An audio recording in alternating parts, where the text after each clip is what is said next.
Today I'm reviewing a bullet hell game called Dodgeball to see what we can learn about collisions, effects, and how systems are put together. Notice that the screen was shaking when the game ended. That got me thinking, how do the bullets leave trails? And how do they know when they glide? And when they do, how does the game decide what effects to spawn? Each trail piece is spawned directly at the bullet's current position, but it doesn't happen every frame. The game uses a timer, so the trail segment is only created every 10th of a second. Notice how each bullet trail slowly shrinks after it spawns? That happens because the game keeps track of how long each particle has been alive. Over time, it decreases as the particle scales the trail until it disappears completely. But how does the game know when to shake the screen at the right moment? Well, the first thing we need to do is we need to know if the bullet in the player itself is a distance of the radius of the player and the bullet. Since they're the same, it's just going to be double the radius of the player.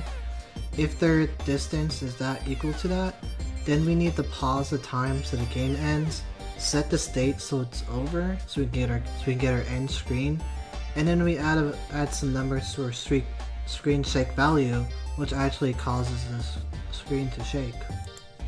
And once we have a value set for our screen shake, the value will decrease from whatever value it is slowly to 0 depending on the time that goes through. And then once we have this, we set the rotation of the screen, and then we set the change of direction.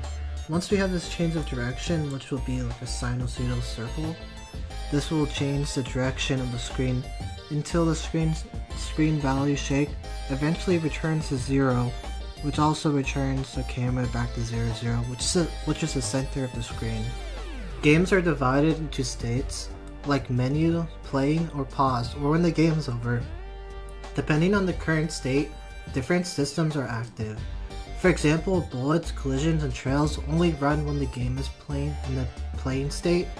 In the main menu, pause states, these systems are paused or skipped entirely.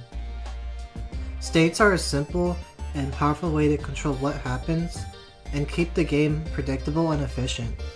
And if you want to check this game out for yourself, look in the description where you'll get access to the GitHub repo. Setting up the game is relatively easy. All you have to do is download the zip file, open a cargo using cargo build, and then cargo run, and that'll start the game up pretty much immediately.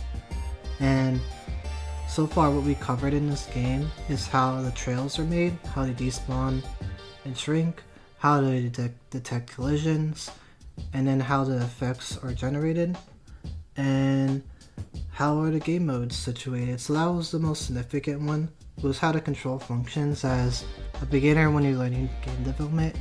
Like, how do you know how to control when things happen, and states and schedules will be your biggest head start when it comes to getting started.